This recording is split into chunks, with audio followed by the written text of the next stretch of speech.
जय हिंद दोस्तों, मैं हूं विवेक शर्मा और आपका स्वागत है टॉक्स विद विवेक रनियाल में। हम अक्सर आपसे मुलाकात करवाते हैं कुछ खास शख्सियत की जिन्होंने अपनी लाइफ में कुछ अलग किया है। वो स्पोर्ट्स में हो या पॉलिटिशियन हो या वो बच्चे जो ज़िंदगी में कुछ अचीव कर रहे हैं। लेकिन आज की स्टोरी कुछ अलग है। आज की स्टोरी एक ऐसे इंसान की है जो बचपन से स्ट्रगल देखता है, एक किसान का बेटा है और अपनी ग्रेजुएशन कंप्लीट करने के बाद मास्टर डिग्री करता है और गवर्नमेंट जॉब अचीव करता है और अपने 30 साल की जर्नी में रिटायर्ड होते हैं प्रिंसिपल के तौर पर। और रिटायर होने के बाद एक नई जर्नी जो ओजी अंकल के नाम से जाने जाते हैं। वो ओजी अंकल कौन हैं? आज हम बात करने वाले हैं मिस्टर हुकूमत सिंह मनासर से, जिन्होंने आज युवाओं के दिल में राज करके रखा है अपनी वीडियोस की वजह से। इस स्टोरी से हम सीख पाएंगे कि ज़िंदगी में हार ना मानना, लगातार मेहनत करना और एजुकेशन लेना आपकी लाइफ में कितना इम्पैक्ट डाल सकता है और आपको आगे बढ़ा सकता है। सर, आपका बहुत बहुत स्वागत है टॉक्स विद विवेक रनियाल में। जयदेव विवेक जी, आपका बहुत बहुत स्वागत है। शुक्रिया मैम, आपका भी स्वागत है, आपने टाइम दिया। सर, सबसे पहले सर बचपन की लाइफ आपकी कैसी थी, थोड़ा इस बारे में बताइए। विवेक जी, बचपन की लाइफ बहुत अच्छी थी।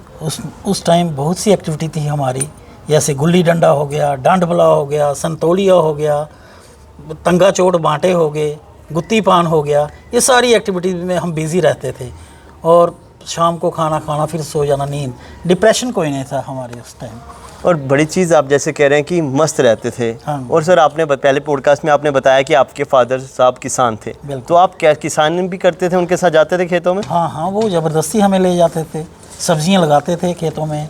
तो 5:30 बजे उठकर उन्होंने टोकरी उठानी और कहना, चलो भाई आज गोभी काटनी है, आज खीरे चुनने हैं, आज टिंडा चुनना है। मीन्स हमें आंखें मलते मलते वो खेत में हम चले जाते थे और 8 बजे तक खेत में बिज़ी रहते थे। फिर वो अपनी सब्ज़ी जो वो बेचने चले जाते थे मंडी में और हम जो थे फिर फ्रेश होकर ब्रेकफास्ट करके स्कूल में चले जाते थे। सर, ब्रेकफास्ट से याद आया, आजकल लोग ना ओट्स वाली डाइट लेना पसंद करते हैं। हाँ। और उस टाइम पे आपकी डाइट क्या थी? उस टाइम विवेक जी ये साग टोडा हो गया, मक्की की रोटी बना देते थे वहाँ चूल्हे पर, और दाल कभी सुबह सुबह ही दाल बना देनी या गोभी बना देनी सब्जी कोई, उसके साथ दही था। वो चीज़ हम खाते थे और चले जाते थे स्कूल में। और उसके बाद जैसे आप कह रहे हैं सिंपल सी डाइट। हाँ। जब स्कूल जाना, सुबह जो बच्चा 5 बजे से 8 बजे तक खेती कर रहा है, पहले तो फिजिकल एक्सरसाइज वहीं हो गई। और स्कूल में जाके नींद आती थी या फ्रेश रहते थे? नहीं, स्कूल में बिल्कुल फ्रेश होते थे। मॉर्निंग असेंबली होती थी और उस टाइम एनडीए पीटी मास्टर होते थे स्कूलों में और इतने सख्त होते थे और डंडा उनके हाथ में होता था। मॉर्निंग असेंबली उन्होंने 1 घंटे की लगानी और वो फिर उसके बाद पीटी की एक्सरसाइज होती थी जो वो करवाते थे हर एक पीरियड में। तो उससे हम जो था वो नींद बिल्कुल नहीं आती थी, क्लास में बिल्कुल एक्टिव रहते थे। और सर मतलब फिजिकल एक्सरसाइज बहुत इंपॉर्टेंट रोल प्ले करती है किसी की भी लाइफ में। बिल्कुल। और यंगस्टर एक बच्चा जब सुबह 3-4 घंटे खेत में लगा के फिर 1 घंटा फिर फिजिकल एक्टिविटी करके और उसके बाद पढ़ना, तो कितना एनहांस होता था सर, आपका फोकस कितना रहता था पढ़ाई में? फोकस बहुत होता था। मीन्स नींद बिल्कुल नहीं आती थी। जो भी लेक्चर होता था उसको आराम से समझते थे और टास्क भी वहाँ करते थे। होम टास्क भी कुछ क्लासरूम में करते थे, कुछ घर आकर करते थे। इवन के 4 बजे के बाद वहाँ ट्यूशन भी हम पढ़ने जाते थे।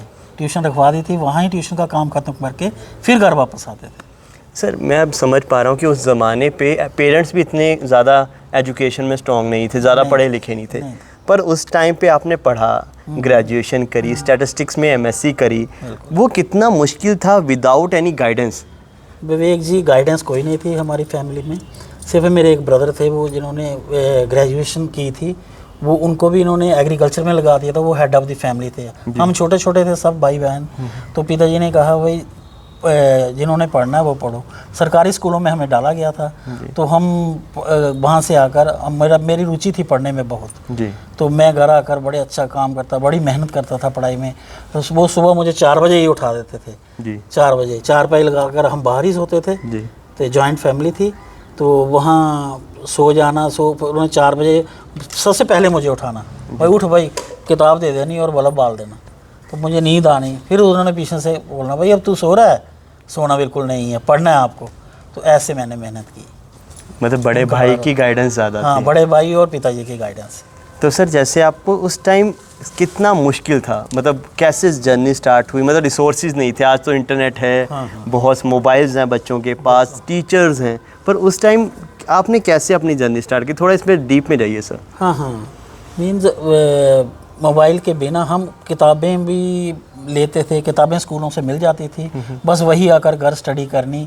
और ट्यूशन जो था वो पिताजी मुझे सुबह उठकर एक घोड़ी रखी थी उन्होंने, घोड़ी पर कंबल डालना और उसके पीछे मुझे बैठाना। यहाँ से 4 किलोमीटर गांव था हमारा दूर, वहाँ जाकर उन्होंने मुझे सुबह 4:30 या 5 बजे ट्यूशन छोड़ना और वहाँ 1 घंटा वेट करना, वेट करके फिर मुझे वापस लाना।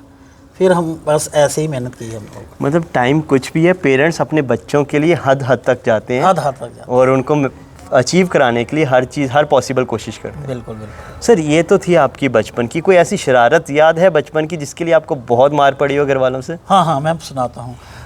मैं यहाँ रहता हूँ पलोड़ा कैंप में, यहाँ हमारे साथ ही एडजॉइनिंग BSF हेडक्वार्टर है। वहाँ विवेक जी हफ्ते में 2 दिन पिक्चर लगती थी, फ्राइडे और सैटरडे। हम छोटे छोटे थे और पिक्चरों का बहुत शौक, कोई एक्टिविटी तो थी नहीं, टेलीविज़न नहीं था घर में, तो पिक्चर देखने हम चले जाते थे। तो हमने पिताजी ने काम करवाना, गाय भैंसों को चारा चूरा देकर हमने खिसक जाना पिक्चर देखने। तो पिक्चर देखकर जब आना, उन्होंने डंडा लेकर खड़े रहना इधर। तो डंडा लेकर खड़े रहना, हमने चुपके से, मैं क्या करता था कि चारपाई के नीचे ही लेट जाता था, चारपाई के नीचे, इतना डर था उनका। तो एक दिन उन्होंने मुझे पकड़ लिया और उन्होंने खूब पीटा। तो मैंने कहा भाई ये क्या? कह रहे भाई ये पिक्चर देखने आप जाते हो लेकिन घर का काम करके भी जाते हो, लेकिन ये अच्छी चीज़ नहीं है, ये कभी कभार देख लिया करो। उसके बाद हमने जो है पिक्चरें छोड़ दी। तो ये तो इसके दोस्तों के साथ भी कोई शरारत है आपकी?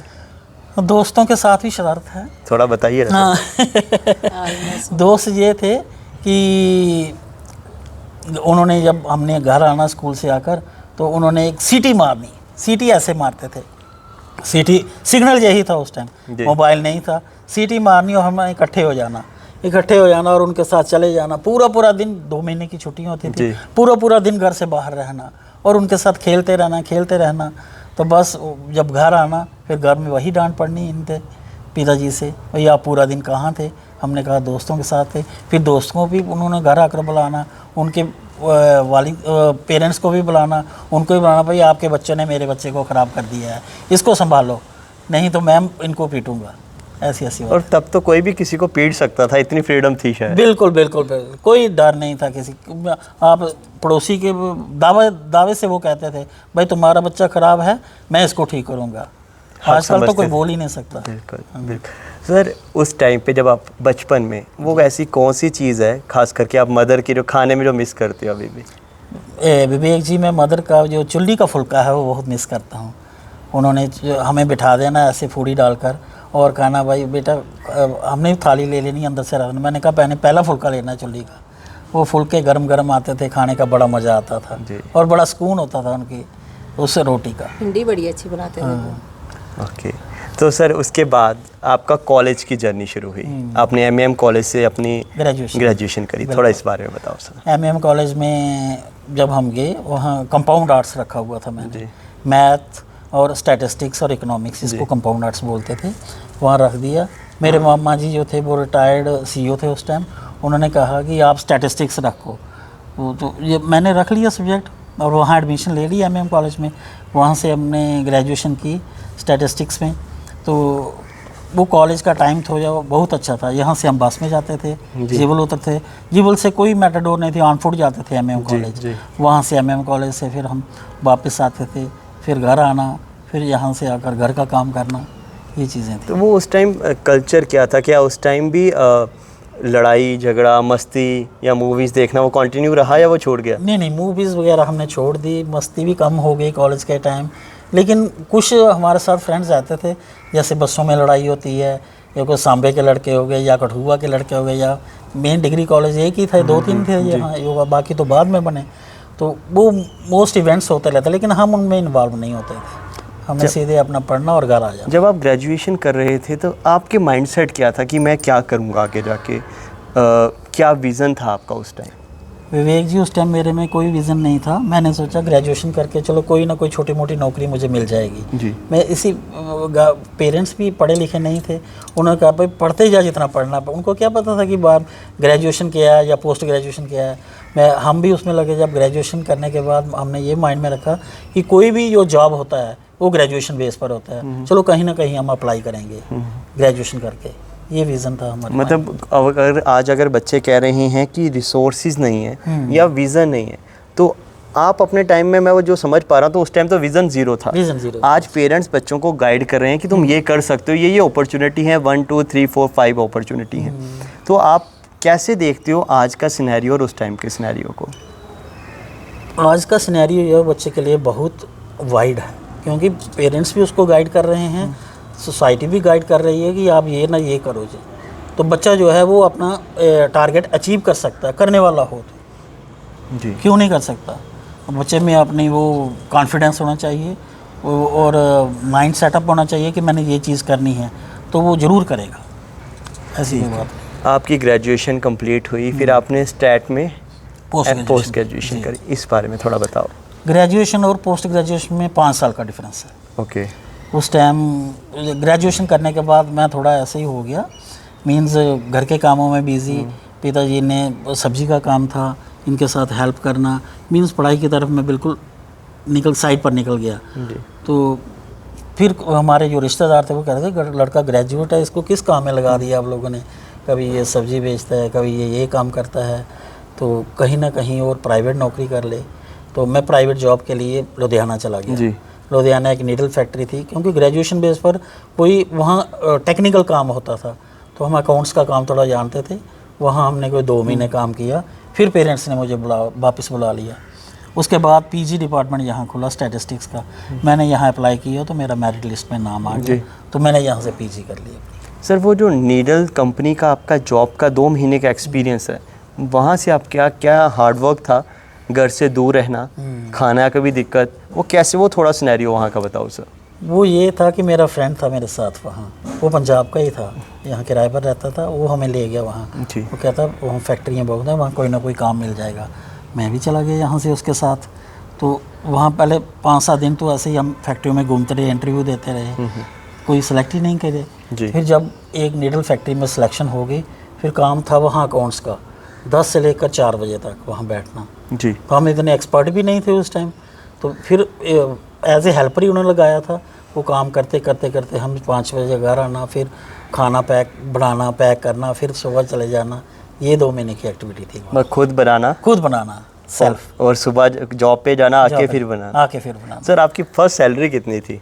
फर्स्ट सैलरी थी वहाँ 250 एट दैट टाइम। ओके।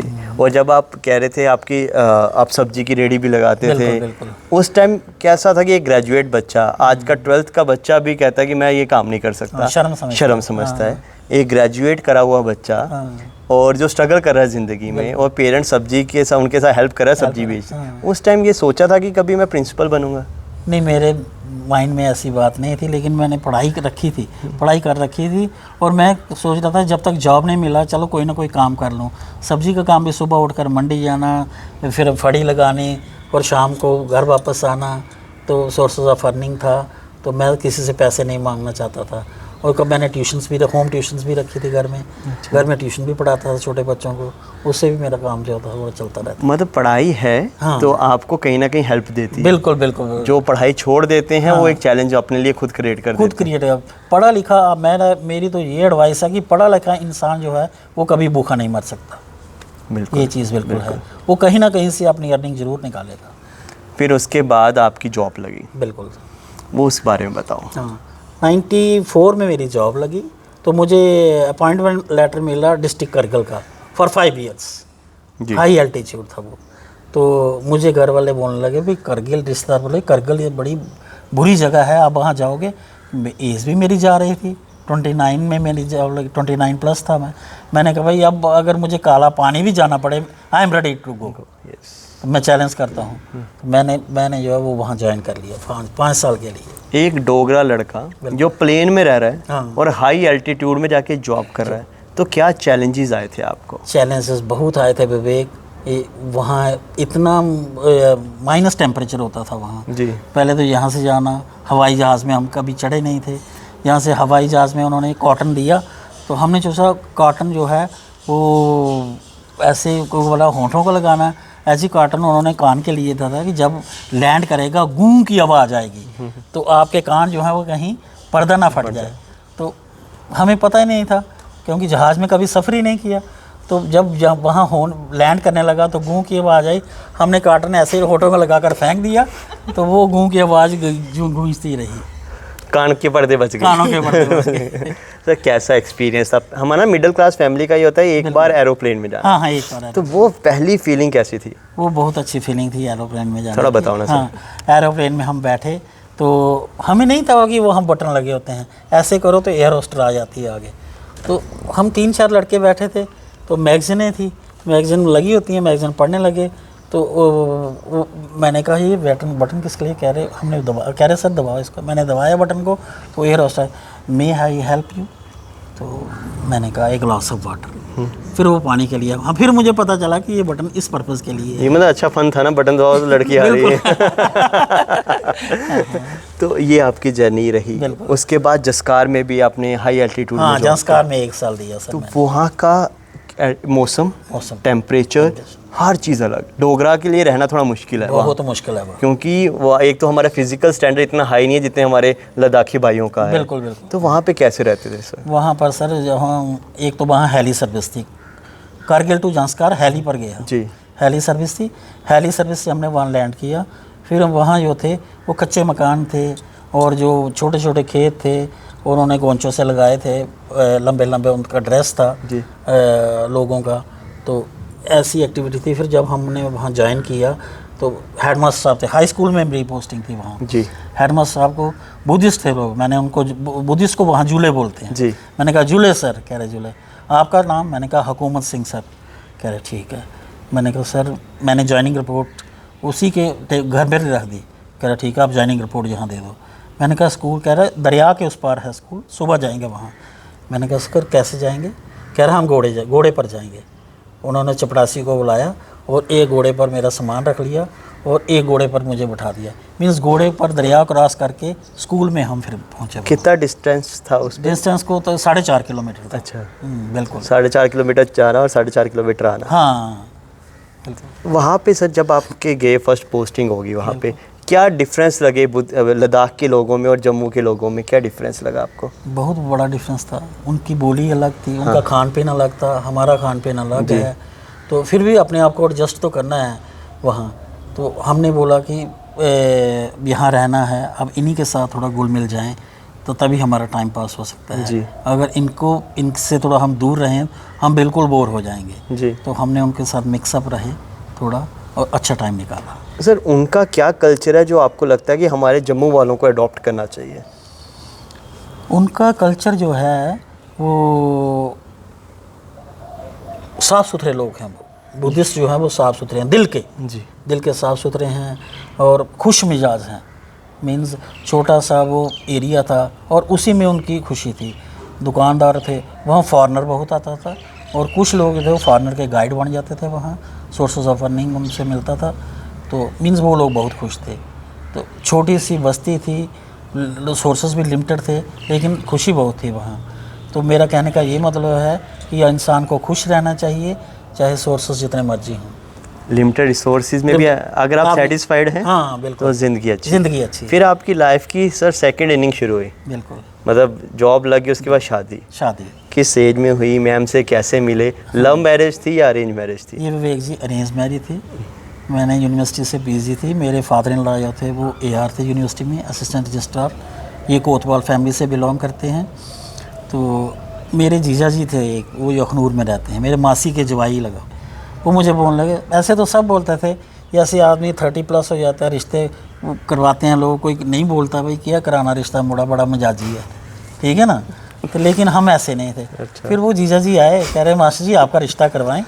मैंने कहा जीजा जी मखौल नहीं करो मेरे कन्नै, ये कराना तो कराओ। तो इन जगह रोज़ पुछते रहोगे। आखा यार सवेरे तैयार हुई है। मैं ठीक है। स्कूटर उन्हें रखे था बजाज से ऊपर, वो स्कूटर लेइए घर आई है सवेरे। ਤੇ ਇਹ ਮੇਰੀ ਮਿਸਿਸ ਜਿਹੜੇ ਗਾਂਧੀ ਸੇਵਾ ਸਦਨ 'ਚ ਲੱਗੇ ਰਹੇ ਰੈਜ਼ੀਡੈਂਸੀ ਰੋਡ ਸ਼ੋਰੂਮ ਖਾਦੀ ਵਾਲਿਆਂ ਦਾ, ਇਹ ਉੱਥੇ ਕੈਸ਼ ਕਾਊਂਟਰ ਪਰ ਕੰਮ ਕਰਦੇ, ਕੈਸ਼ੀਅਰ ਹੈ।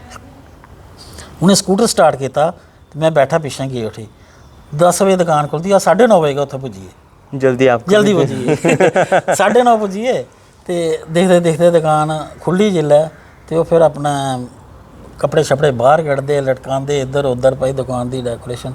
ਫਿਰ ਆਇਆ ਆਖਿਆ ਉਹਨੇ ਆਖਣਾ ਪਹਿਲਾ ਕਸਟਮਰ ਆਈ ਹੈ। फिर गए अंदर, फिर देखिया तो मीन्स तो वहाँ लेडीज़ मिली, लड़की कोई मिली नहीं। तो फिर उन्होंने पूछा भाई वो सुमन लता, वो आखा दी वो अज छुट्टी पर है छुट्टी पर है। फिर आइए बस जी जाखा यार तेरी किस्मत माड़ी है तो वो अज छुट्टी पर, हूँ मैं तो ठिकाना दसी उड़िया तो हूँ तू आपे आना भाई, ठीक है। मैं जी कोई गल नहीं। फिर दूआ दिन अस एक होर हा टीचर मेरा दोस्त, फिर मैं तो वो गए उठी अग्गें आइए दे होऊंगा अस गए 11 बजे कन्नै, कोई 11 बजे कन्नै गए इत्थों देखिया सुनिया ये कैश काउंटर पर गए अस गए इत्थै उन्हें लखेआ मैं आखेआ इत्थै निक्के बच्चे दा कोई ओह् है फिरन जिहा खादी दा, ओह् आखदे ओह् फिरन पुच्छेआ मैं इंदे मूंह आह्ली बक्खी दिक्खां इद्धर भाई कुड़ी दा स्ट्रक्चर ठीक है मेल है क्योंकि मेरी भी हाइट नॉर्मल गै इन्ना लम्मा ते है नहीं मैं, ते ओह् दिक्खेआ इ'नें ते ठीक है। ओह् आखेआ नहीं है छोटे बच्चे दा फिरना अस आई गे। फिर मिगी पता लगा इंदा हैड ऑफिस गांधी सेवा सदन इत्थै सैक्टेड दा पिच्छे जी। फिर मास्टर आखला मैं मास्टर चलो उत्थै पता कल नौकरी कि नहीं है, पक्की नौकरी है कच्ची नौकरी है तनख्वाह किन्नी है। आइए उत्थै वेरीफाई किया वो आखले सैमी गौरमेंट जॉब है जी, ते 10 to 5 ड्यूटी होंदी है भाई इत्थै, ठीक है। इंदे काउंटर ने कदें रेजिडेंसी रोड भेजी उन्हें कदें इत्थै हैड ऑफिस शिफ्ट कर लैने। मैं आखेआ ठीक है कोई गल नहीं। फिर घर आइए, फिर घर आह्लें सनाया, फिर जीजे ही फोन किया, जीजे आखला मैं कुड़ी ठीक है जी नहीं मंजूर है, ठीक है।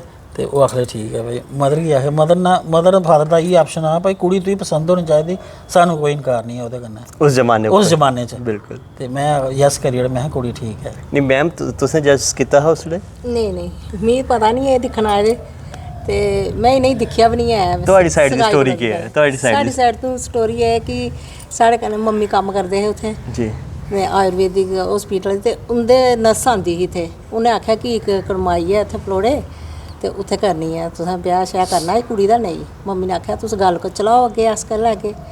फिर साढ़े पापा ने पता किया ते आखन लगे मुड़ा अच्छा है ते कद भी थोड़ा ठीक है थोड़े बराबर गै सुमन दे बराबर। ते मम्मी ने आख्या तुस गल चलाओ। फिर उत्थे गल चली साड़ी ते मैं नहीं दिक्खिया कि नहीं। फिर जिसलै साड़ी ठाका ठूका होई गेआ सगन होई गेआ, सगन दे बाद मैं आख्या मी भी ते दस्सो। फिर मैं दिक्खिया ही नहीं, मी भी पसंद आई गे। मैं चलो सुभाव अच्छा है इंदा होर ते घर बार ते ठीक है सारें दा सुभाव इंदा। फिर इंदी भरजाई जी आइयां साढ़े कोल ते उन्होंने सनाया कि मुड़ा करगिल है। मैं क्या है तो दूर है ते आखने नहीं फैमिली अच्छी है तुस कर लो। फिर बस होई गया पता नहीं चलेआ। आंटी एक रिलेशन च सारे को वधिया चीज़ मतलब क्या ज़रूरी है किसी भी रिश्ते में आपके हिसाब से? जब आप किसी नए रिश्ते में जुड़ते हो हाँ जी, तो आजकल तो लोग बहुत कुछ देखते हैं, आपने उस टाइम क्या देखा और आपको क्या लगता है क्या चीज़ें ज़्यादा ज़रूरी हैं एक रिश्ते में आने के लिए? मैंने तो यही देखा कि इनकी सरकारी नौकरी है बस, और कुछ नहीं देखा। और मतलब आपको ठीक है यही सारी चीज़ें थी। तो उसके बाद आपको क्या लगता है कि एक रिश्ते में आने के लिए, एक रिश्ते में जब आते हो तो इंसान में क्या खूबी होनी चाहिए ताकि ज़िंदगी अच्छे से निकल जाए? इनमें खूबी ये थी कि ये बात सुन लेते थे। जब भी कोई बात इनसे पूछो ये बहुत प्यार से समझाते थे कि ऐसे नहीं ऐसे करना है, फैमिली को अपनाओगे तो अच्छा रहेगा। हम इकट्ठे ही रहते थे सारे। तो इनकी माताजी पिताजी तो थोड़े ठीक नहीं थे, सेहत उनकी ठीक नहीं थी, पहचानते नहीं थे वो तब। माताजी बड़ी अच्छी थी, इनकी भाभियाँ अच्छी थी। तो अच्छे दिन निकल गए हमारे भी, फिर सभी अलग अलग हो गए। तो बस अब चल रहा है जीवन। बिल्कुल मतलब मैं वो है सोच के हैरान हूँ कि आपने देखा नहीं, अंकल तो आपको देख के आए चोरी से और आपको नहीं पता। फिर उसके बाद ठीक है आपने कहा ये गवर्नमेंट जॉब है, तब यही ज़्यादा देख ये सोचते थे कि जो पढ़ा लिखा है उसी को गवर्नमेंट जॉब मिलेगी कि बंदा पढ़ा लिखा है। पर बिना मिले बिना बातचीत करे, आजकल लोग बातचीत बहुत देर तक करते हैं फिर भी रिश्ते फाइनल नहीं होते। पर उस टाइम एक विश्वास करना। तो आपकी लाइफ में क्या लगता है कि एक फैमिली को चलाने के लिए एक लेडीज़ में कौन कौन सी गुण होने चाहिए जिससे फैमिली अच्छे से चल पड़े? गुण तो यही होना चाहिए कि जैसे सासू माँ कुछ कह रही हैं थोड़ा चुप हो जाओ। उस वक्त गुस्सा तो आता है पर चुप रहना चाहिए। आजकल की बहुएं सुनती नहीं है कोई भी बात, कुछ भी बोलो उनको तो जवाब झट से दे देती हैं।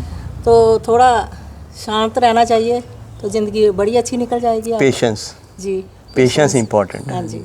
सर अब थोड़ा ना बात ये थी आपकी शादी की बात। शादी के बाद आपने मैम की जॉब छुड़वा दी, वो क्या रीज़न था सर? एक तो सेमी गवर्नमेंट जॉब थी जी। तो जब मेरी नौकरी लगी मैंने कहा चलो सैलरी तो आ ही रही है, 1220-40 का ग्रेड था उस टाइम टीचर का। जी। तो चलो मैंने कहा सैलरी आ रही है, और हम अलग हो गए थे भाई साहब, अलग हो रहे थे। मम्मी मेरे साथ थी, मम्मी पापा जी। तो मैंने कहा इसने 10-5 बजे घर आना। तो जब मैं छुट्टी आया मैंने कहा यार कोई बात नहीं, एक सैलरी में हम गुजारा कर लेंगे। तो आप जो है, ये फर्स्ट इशू हुआ मेरा बेटा, तो उनकी लुक आफ्टर के लिए ज़रूरी था। जी। तो मैंने कहा नहीं आप घर पर रहो, तो मैं पूरा मैनेज कर दूंगा आपके लिए, इसलिए मैंने इनका जॉब। तो मैम आप कन्विंस हो गए जब सर ने बोला कि जॉब छोड़ने के लिए? जी, इन्होंने बोला तो मैंने मान लिया। आपको नहीं लग रहा था कि कहीं मेरे पे दबाव बनाया जा रहा है, जो आजकल का कल्चर है कि मेरे पे दबाव, मैं एक लेडी हूँ, मेरा भी कोई हक है, मुझे भी ज़िंदगी में आगे बढ़ना है, मैं क्यों बात मानूँ? आपको कभी ऐसा नहीं लगा? नहीं, मुझे नहीं लगा, अच्छा लगा। इन्होंने बोला कि बच्चे संभालो, घर संभालो। तो आप उस टाइम ये था कि मेरी फैमिली की रिस्पॉन्सिबिलिटी ज़्यादा इम्पॉर्टेंट है, हाँ जी। अगर इंसान मेरे को सपोर्ट करे तो वो सही है। सही है। ओके, फिर सर उसके बाद आप कारगिल से वापस आते हो, कितनी 5 साल के बाद? 5 साल के बाद मैं कारगिल से बस। सर एक ना टीचर की जॉब में आपको कोई ऐसा है कि स्ट्रगल, हर आप प्रमोशन लेते हो तभी आपकी स्ट्रगल होती है, बिल्कुल। हर बार नए नए चैलेंजेस आते हैं, तो आप क्या लगता है कि टीचर्स जो आजकल हैं, या आपकी स्ट्रगल स्टोरी कुछ सुनाओ सर, इस बारे में बताओ। देखो जब हमने एज ए टीचर ज्वाइन किया तो 5 साल हमें डिस्ट्रिक्ट कारगिल में गुजारने पड़े। उसके बाद हमारी पोस्टिंग हो गई जम्मू डिस्ट्रिक्ट में। जी। जम्मू डिस्ट्रिक्ट में हम चाहते थे कि हमारी प्रमोशन हो, लेकिन जो प्रमोशन का जो पेंडिंग था, बड़ी गैप बहुत था, स्टैग्नेशन बहुत थी प्रमोशन में, एजुकेशन डिपार्टमेंट में, हर सब्जेक्ट्स में। हमने कहा चलो इसके लिए क्या करना चाहिए, वो कह रहे बीएड कर लो। तो ड्यूरिंग डिस्टेंस एजुकेशन से हमने बीएड कर ली, जी। क्योंकि फादर इन लॉ यूनिवर्सिटी से, उन्होंने बीएड का फॉर्म भरा, हमने अप्लाई किया तो वो कर ली बीएड। उसके बाद उन्होंने एमएड का फॉर्म भरा, एमएड भी हमने कर ली। ओके। हाँ, तो मैंने कहा क्वालिफिकेशन जो है वो करते रहते हैं, प्रमोशन तो पीजी बेस पर ही होगी जो होगी। तो +2 में जब पोस्ट इंट्रोड्यूस हो गई तो भगवान की दया से हमारी जो प्रमोशन है वो एट ए टाइम 10 साल के बाद हम लेक्चरशिप में आ गए। ओके। तो स्ट्रगल करनी पड़ी वैसे। मतलब मेरे को एक चीज़ आपसे वो सीख पा रहा हूँ कि आप एक बार जॉब लगे फिर भी अपने आप को अपग्रेड करते रहो। अपग्रेड करते रहे, बिल्कुल। वो हेल्प करता है आपका, एक तो आपको नॉलेज देता है, बिल्कुल। और दूसरा कि आपके पास एक डिग्री आ जाती है, और तीसरा एक अलग है कि एक बंदा इतना पढ़ा लिखा है, नॉलेजेबल है। क्वालिफिकेशन जो है वो कहीं ना कहीं आपको काम आएगी, एडिशनल क्वालिफिकेशन जो आपकी होगी वो कहीं ना कहीं फील्ड में आपको काम आएगी। ये टीचिंग प्रैक्टिस जो ईटीटी के एग्ज़ाम अभी रिसेंटली जो 8-10 साल पहले शुरू हुए थे जम्मू डिस्ट्रिक्ट में, यहाँ इवैल्यूएशन के लिए इन्होंने रखा कि टीचर या लेक्चरर जो है वो एमएड होना चाहिए। जी। हमने कहा एमएड की हमारे पास क्या वैल्यू है, जब हमने एमएड की, लेक्चरशिप तो हमें मिल गई है, एमएड का कोई स्कोप ही नहीं है। लेकिन फादर इन लॉ ने मुझे कहा भाई हर एक क्वालिफिकेशन का कहीं ना कहीं स्कोप होगा। बोर्ड ने एक ऑर्डर निकाला, जो एमएड लेक्चरर होगा वही एवैल्यूएशन करेगा इसकी ईटीटी की। तो मैंने कहा, और इतनी अर्निंग की हमने एवैल्यूएशन में, विवेक 10-10 पैकेट एक दिन में देखे जी। मीन 300 कॉपी हमने देखी। वो इम्पैक्ट तो डालता है। हमने कहा भाई ये डिग्री एक एडिशनल है, बाकियों को उन्होंने निकाल दिया, जिनकी एमएड नहीं थी उनको निकाल दिया, जो एमएड लेक्चरर थे उनको उन्होंने वैल्यूएशन में रखा। ज़िंदगी में कोई चीज़ बेकार नहीं जाती। तो मैम आपकी एजुकेशन, आपने तो जॉब छोड़ दी, उसके बाद आपकी एजुकेशन का आपकी फैमिली पे, बच्चों का कितना इम्पैक्ट पड़ा? कहते हैं ना कि वो गांधी जी का एक कोट है, अगर लड़का पढ़ेगा तो एक ही जनरेशन पढ़ पाएगी, अगर लड़की पढ़ती है तो आने वाली 10 जनरेशन को पढ़ा देती है। तो वो कैसा इम्पैक्ट रहा, थोड़ा बताएं सर मैम। इम्पैक्ट तो मेरा ये रहा कि मैंने इनको ट्यूशन ही लगवाई, दोनों बच्चों को 10th तक ये मैं ही पढ़ाती रही इनको। तो फिर बाद में टफ हो गई है आजकल जी। ये आता नहीं है हमें इतना, जो सब्जेक्ट चले हैं आजकल, तो फिर इनकी ट्यूशन लगवाई 11th में दोनों की। मतलब बच्चा वो चीट नहीं कर सकता ना कि आज स्कूल में डायरी में ये नहीं मिला, ये मिला। जब पेरेंट्स खुद पढ़ाते हैं तो बहुत इम्पैक्ट रहता है। Great ma'am, great. सर फिर आप प्रिंसिपल बनते हैं, बिल्कुल लास्ट जब रिटायर होने वाले हैं, और सर प्रिंसिपल बनने तक, जो प्रिंसिपल बनने की 8 मंथ की जो आपकी जर्नी थी, वो क्या लर्निंग आपके लिए लाई सर? प्रिंसिपल एक हेड ऑफ द इंस्टीट्यूशन होता है। जब हमने वहाँ ज्वाइन किया, हमने एक फ़र्स्ट मीटिंग ली वहाँ, भाई हम किसी का कोई भी लीगल काम नहीं रोकेंगे, ठीक है ना। तो आपको वहाँ ड्यूटी देनी है, जो एम्प्लॉइज़ थे बच्चों को पढ़ाना है। हमारा मेन फोकस था बच्चों का, कि बच्चों की पढ़ाई जो है वो मिस नहीं होनी चाहिए। मैंने क्लासरूम की चेकिंग करनी और बच्चों को क्वेश्चन करना कि सर आपको क्या पढ़ा कर गए हैं, तो अब उनका होमवर्क चेक करना, डायरी चेक करनी, टेस्ट लेते हैं, वीकली टेस्ट लेते हैं या नहीं लेते। तो मीन्स अच्छा था फोकस हमारा बच्चों के ऊपर वहाँ। मीन्स बच्चों को जो ना, बच्चों को किसी किस्म का नुकसान ना हो हम लोगों की तरफ से। और सर ये टीचिंग की जर्नी आपकी लाइफ में अब क्या इम्पैक्ट डाल रही है? 30 साल आपने स्टडी की, उसके बाद 30 साल आपने पूरा बच्चों, सोसाइटी को आपने गिफ्ट करा जो आपने सीखा है, वो आपकी लाइफ में अब क्या इम्पैक्ट डाल रहा है सर? वो मेरी लाइफ में ये इम्पैक्ट डालता है कि बच्चों को पढ़ाना जो है वो अच्छी चीज़ है, और हमने वही चीज़ की है जिससे बच्चे जो हैं वो राइज़ कर सकें। तो बच्चे जो हम बहुत दूर पहुंच चुके हैं, कुछ मेरे स्टूडेंट्स जो हैं वो काफ़ी दूर पहुंच चुके हैं, वो मुझे फ़ोन करते हैं, मुझे खुशी आती है, देखो भाई मेरा पढ़ा हुआ लड़का आज कैप्टन है, अब मेरा पढ़ा हुआ लड़का आज तहसीलदार बन गया है। मीन्स मुझे बहुत खुशी होती है कि मैंने देखो कितना अच्छा अचीव किया इन बच्चों को एजुकेशन देकर, मुझे कितना अच्छा रिस्पांस मिल रहा है इनसे। बिल्कुल बिल्कुल, गुरु यही चाहता है उनका बच्चा उनसे आगे पहुँचे। Great sir, great sir. ये तो रही आपकी टीचिंग की जर्नी। सर दोस्ती कितना इम्पोर्टेंट है ज़िंदगी में? दोस्ती जो है बहुत इम्पोर्टेंट है। कई चीज़ें आप अपनी फैमिली से शेयर नहीं कर सकते, अपनी रिलेटिव से शेयर नहीं करते, जो दोस्त के साथ शेयर कर सकते हो जी। तो दोस्ती जो है वो लाइफ में बहुत इंपॉर्टेंट है। किसी वो भी पक्की दोस्ती। कई दोस्त ऐसे होते हैं वो धोखा देकर चले जाते हैं, लेकिन दोस्ती जो पक्की होती है वही आपको दूर तक पहुंचाती है। कैसे पता लगेगा कि दोस्त पक्का है या कच्चा? टेस्ट हो जाता है ना। पक्के दोस्त वो होते हैं जो आपको बिल्कुल छोड़ते नहीं हैं। मीन्स आपको वीकली फ़ोन करेंगे, क्या हाल है भाई आपका, क्या है, सही ठीक है, फैमिली ठीक है, आप खुश हो, घर में सब ठीक हैं। मीन्स आपकी फीडबैक लेते ही रहते हैं। कोई बचपन का दोस्त अभी भी आपके साथ है सर? बिल्कुल। थोड़ा बताएं उस बारे में। कैसे दोस्ती 8-60 साल तक की वो दोस्ती लगातार है, वो बताइए सर कैसे? मेरा दोस्त है सतदेव शान जी, वो यहाँ एडजॉइनिंग ही रहता है मेरे साथ, इधर ही रहता है। बेसिकली वो मुझे पता नहीं कब दोस्ती, मूनन के टाइम दोस्ती पड़ी। मूनन के टाइम उनके पिताजी BSF में थे, तो मूनन इधर ही रहते थे वो एडजॉइनिंग में किराए पर। तो पिताजी ने उसके साथ मेरी दोस्ती, वो दोस्ती जो अभी तक चल रही है मेरी। फिर उसने पढ़ाई की मेरे ही घर में आकर, यहाँ ही +2 करके टेक्निकल यहाँ ही किया एज ए ड्राफ्ट्समैन हमारे ही घर में रहकर। और फिर जॉब ली, जॉब लेने के बाद बच्चों को उसने जहाँ जम्मू में ही पढ़ाया। फिर किराए पर रहता रहा। इधर मेरे पास जगह थी 5-6 मरले का प्लॉट। मैंने कहा यार प्लॉट ले ले। तो कह रहा मेरे पास इतने पैसे नहीं हैं। मैंने कहा पैसे इंस्टॉलमेंट में दे देना। तो मैंने उसको प्लॉट दिया। अभी उसने डबल स्टोरी बनाया है, बच्चे उसके सेटल हैं। तो मीन्स वो मेरा अच्छा फ्रेंड है, आना जाना उसके साथ। दोस्ती में नुकसान भी झेलना पड़ता है। बिल्कुल सर, बिल्कुल सर। आज आप डिफरेंस देख रहे हैं जम्मू में, रोड्स बहुत अच्छी बन गई। बिल्कुल है ना, फ्लाईओवर्स हैं हर जगह ना, गाड़ियाँ एक से एक एडवांस। पर आज से 40 साल वाला जम्मू और आज के जम्मू में क्या डिफरेंस आप देखते हैं? डिफरेंस ये है विवेक, पहले हम क्या करते थे, लोग यहाँ से चढ़ते थे बस में, यहाँ से चढ़ना अगर बरनाई या मुठी या कहाँ उतना, अच्छा भाई उतना एक बैरी का बूटा होना, उतना तुआरी होने, यही था उनका सिग्नल। अब बैरी के बूटे तो कोई रहे ही नहीं है। अब जो गांव के लोग कई बार भूल जाते हैं, फ्लाईओवर पकड़ लिया उन्होंने, पलौड़ा गाड़ी ऊपर से फ्लाईओवर निकले, सीधा कैनाल रोड उतारेगी। मीन्स ये उनके लिए परेशानी है, उन लोगों के लिए। और यंग जनरेशन जो है वो खुश है इस टाइम। रोड्स होने भी चाहिए, रोड्स अच्छी फैसिलिटी है।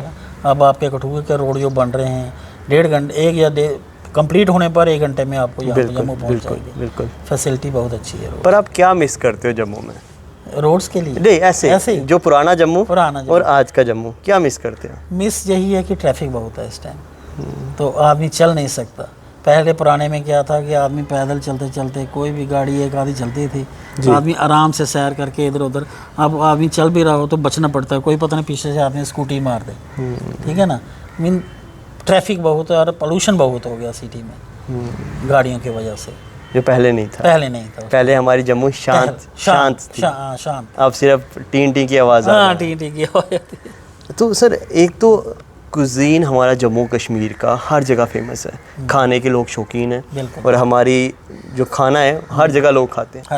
सर आपको क्या लगता है जो आज का पिज़्ज़ाज़ बर्गर्स आ गए, जो हमारी पहली वो देसी राजमा चौल ते मानी, मानिया तो वो कितना, वो क्या फ़र्क लगता है आज के टेस्ट में और पुराने टेस्ट में? कुछ फ़र्क है?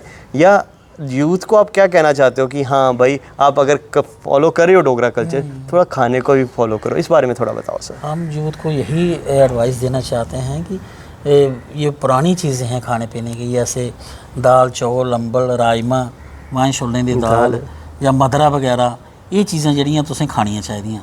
ते पिज़्ज़ा बर्गर वगैरह इसी तुस घट्ट यूज़ करो, अवॉइड गै करो। इनें चीज़ें जेह्ड़ी देसी चीज़ें इंदे ताकत है, तो फिजिकल भी तुस फिट रहोगे और खाने पीने का टेस्ट भी है। पिज़्ज़ा तुस हून खागे हो शामी तुसें आना गैस बनी गेई, फिर इनो दा पैकेट पीने पौंदा। इस वास्ते इनो नहीं पीने कोला इन्हें चीज़ें गी तुस अवॉइड करो, पिज़्ज़ा बर्गर की।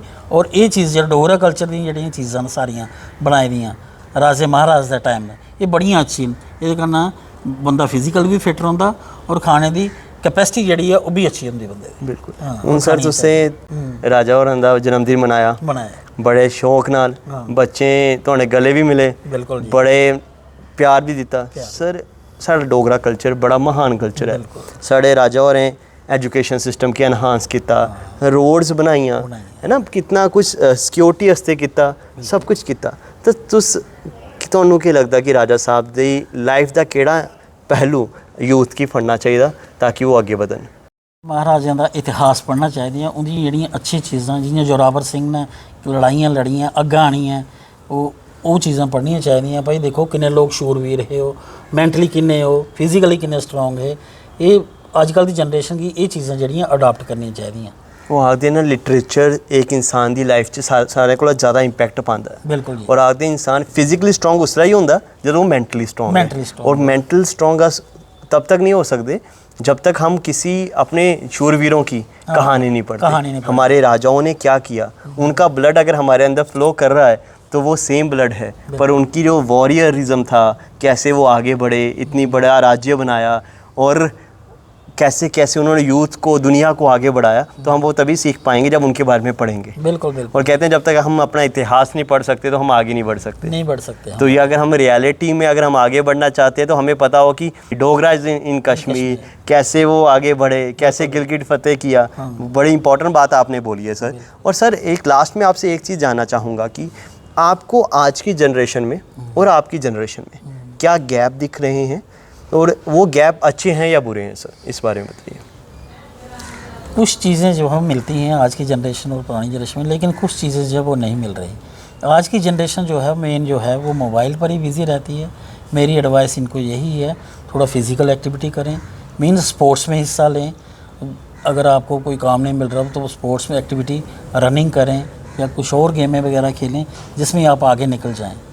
तो पुरानी जो चीज़ें थी वो तो आदमी फिज़िकली स्ट्रांग होता ही था, उस टाइम बहुत सी गेमें थी तो वो चलती रहती थी, इसलिए उनको कोई वो मेंटल डिप्रेशन नहीं होता। आजकल का यूथ जो है वो इसलिए थोड़ा अपसेट हो जाता है क्योंकि थोड़ा सा चलता उसके बोलता पता नहीं मेरा क्या फोकस है, मैंने क्या करना है, तो वो कोई ना कोई एक्टिविटी कर देते हैं। ऐसा नहीं होना चाहिए।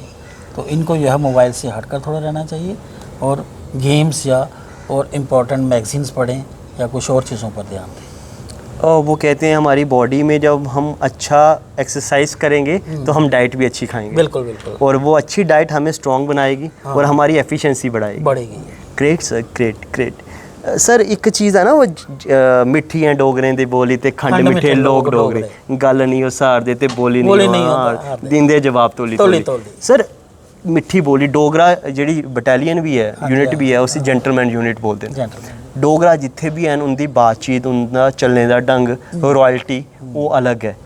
तुस प्यार ना करगे हत्थ जोड़ देन, तुस टेढ़े होई दिक्खी लो ते डोगरा सारे को टेढ़े न, वो पुट्ठे करी ओड़दे न सर। ते यंगस्टर्स की ये चीज़ समझाना कि अस डोगरा न, साढ़े कल्चर केह् है, सारा डिसिप्लिन केह् है, सारा इतिहास केह् है, ते अस जिंदगी कि'यां जिये, सर एह्दे बारे थोड़ा दस्सो। अस यंग जनरेशन की ये समझाना चाहते हैं कि डोगरा कल्चर जो है इसी मिस नहीं करना, इसी अडॉप्ट कर रखना और इसी अपने शान तरीके करना जेह्ड़ा है वो लोगों की दसना भाई अस डोगरे हैं और अस जींदे हैं शाना करना। बिल्कुल। तो अपना ड्रैस कोड जेह्ड़ा उसी मिस नहीं करना है। जिथे कुतै जाना, जिल्लै कुतै फंक्शन जाना, साफा पाइयै जाना। डोगरे दी शान है पग। जी पग जरूर सिर पर होनी चाहिए कुदा भी फंक्शन जाना होवे जी अजकल ते बच्चे जेह्ड़े जिल्लै रातीं जंदे कुदै डिनर शिनर ओह् इ'यां कपड़े कुपड़े पांदे जीना शीना ते जंदे उठी लेकिन अगर साफा पाइयै जान ते पता लगदा भई कोई डोगरा फैमिली च बंदा आए दा ते इस वास्ते इ'नें चीज़ें जेह्ड़ा अडाप्ट करना चाहिदा ग्रेट सर बस छोटी जी गल है कल्चर तुस अगर थल्ले पैंट कमीज भी है हाँ, और ऊपर साफा होए ते पता लगदा डोगरा शान बनी जांदी है क्या बात है क्या बात है सर ग्रेट चीज़ है सर बड़ी सारी चीज़ां दस्सियां तुसें मैम तुस केह् मैसेज देगे खास करके ये बच्चियें की बच्चें की जेह्ड़े अज्ज एक मदर भी हो तुस एक जॉब भी कीती दी है फैमिली भी संभाली दी है थोड़ी ज़िंदगी दे सारे एक्सपीरियंस हैं तुस के यूथ की मैसेज देगे यूथ की मैसेज ये है कि अजकल गाइड करने वाले भी बड़े मिल जाते गलत गाइड जेह्ड़े करदे न दोस्त बनियै इस वास्ते बच्चें गी संभलियै रौह्ना चाहिदा अपने सोच विचार करो अपने मम्मी डैडी कन्नै कोई भी गल्ल है शेयर करो ते तुस शेयर करगे कि ओह् अच्छी गै गल्ल समझाङन कि बच्चे इ'यां नहीं करना इ'यां करना ते तुस क्योंकि बच्चे अजकल सोचदे न कि अस तेज आं पर ओह् तेजी ठीक नहीं है अपने मां बाप कन्नै गल्ल करनी चाहिदी घर बैठियै फैमिली कन्नै बैठो टाइम स्पेंड करो तो ठीक रहोगे तुस ग्रेट मैम ग्रेट मतलब तुस जो एक ट्रांसपेरेंसी रखो पेरेंट्स कन्नै हाँ जी बस ते ओह् ज़्यादा फायदा रहो अंकल तुहाडी वीडियो च पंजाब दे बड्डे सिंगर कनन ओजला AP ढिल्लों प्रेम ढिल्लों सारे लाइक भी करा दे शेयर भी करा दे ने कमेंट भी करा दे कैसा लगा था बहुत अच्छा लगा विवेक जी क्योंकि मैं एक दो वीडियो पहला पाई ते वो वीडियो भी अच्छी लगी लाइक हुई लोकें लाइक की व्यूज़ आए ओहदे ते मैं क्या ठीक है वीडियो मेरियां पहले भी चलदियां हाँ फिर एक दिन केह् होया कि मैं इत्थों गया उठी त्रिकुटा नगर दोस्त का घर ये काइट फेस्टिवल चला दा हा ड्यूरिंग राखी बंधन जी जी गे उंदा घर ते उंदा बेटा यूके दा वापस आया दा हा ते छत्त पर चढ़िया ते पतंग उड़ा दा हा मैं गया उठी मैं भी पतंग उड़ान लगा ते अग्गें उन्हें डीजे वगैरह लाया दा हा ते गब्बरू दा गाना लाया दा हा ते मैं जिल्लै पतंग उड़ाई उन्हें वीडियो बनाई ओड़ी मेरी ते वीडियो जिल्लै पाई उन्हें ते ओहदे च थाउजेंड्स व्यू आई है विद इन आवर वो अंकल जी वीडियो वायरल होई है तुंदी बड़े लोग लाइक करा दे न एक होर मैं पूरा दिन रेहा उत्थे बैठे दे ते एक होर उन्हें वीडियो बनाई मेरी गुंडागर्दी पर वो भी गाना है एक पतंग पर वो वीडियो वायरल होई है मैं आख लगा तुस ते वीडियो च एक्सपर्ट वीडियो तो सच्ची तुहाडी लोग लाइक करा दे न क्यों ना तुस इस फील्ड च अपनी वो हुनरशिप दसो मैं क्या यार फील्ड आई ते गया हूँ चलो कोई गल नहीं बनाते रहो वीडियो इस वास्ते जेह्ड़ा वीडियो जेह्ड़ियां मैं बनाना शुरू करी दी सर एक प्रिंसीपल रिटायर होने के बाद ना घर रेस्ट करदे न हाँ कोई ज़्यादा कम्म नहीं करते आखदे मैं पूरी उम्र हूँ कम्म कीता हून नहीं होंदा मेरे कोला पर तुस बड़ी चढ़ियै अग्गे आ दे हो ते लोग पसंद भी करा दे न केह् इंपैक्ट पवा दा अज्ज जिंदगी च लोग ना बच्चे मैं दिक्खा दा थुआढ़े वीडियो जदों हरी सिंह साढ़े राजा होने दा जन्मदिन हा लोग चाचू चाचू करिए गले मिला दे न तुहानू ते तुस बड़ा प्यार देआ दे ते एह् प्यार कि'यां लगदा कैसा लगदा तुहानू बस इन्हें वीडियो पर विवेक जी मिगी बड़ा प्यार मिलेआ और मैं जिल्लै वीडियो चलन लगी पेइयां प्यार आन लगी पेआ मैं आखेआ अगर ये लोग खुश होआ ते मैं भी ते खुश होना चाहिदा मिगी बड़ी खुशी होई इंदा कमेंट्स जिल्लै इंदे पढ़दा हा उसलै भी मिगी खुशी होंदी ते जिल्लै इन्हें मैं दिखदा रैली पर मैं गया रैली पर मैं इक्के दिन च पजामा कुर्ता सियाया जी जी आखा राजपूत रैली है 23 सितंबर की ते वाइट पजामा कुर्ते च आना पजामा कुर्ता साफा ड्रैस मैं एक दिन च बनवाया ते गे उठी अस रैली जियां अस पुज्जे तो दिखिया बच्चे आला दुआला ही है चाचू चाचू ओ जी चाचू मैं बेटे क्या आप बहुत अच्छी वीडियो बनाते हो मैंने कहा बेटे आप लोगों का प्यार चाहिए जी। बस नहीं अंकल आप वीडियो बनाते रहो आप बड़े अच्छे लगते हो तो इसलिए मैंने जो है ये प्रोसेस मतलब 30 साल टीचर बनी रहे इन्ना प्यार नहीं मिलिया जिन्ना इंस्टाग्राम ने प्यार दे छोड़िया है बिल्कुल क्योंकि बच्चे ना टीचर जो डांटते हैं उन्हें गालियां ही दिंदे तो वही देखो हाँ दुआ प्यार दा तरीका बदलिए दा है ना सर बहुत बहुत शुक्रिया मैम बहुत बहुत शुक्रिया सर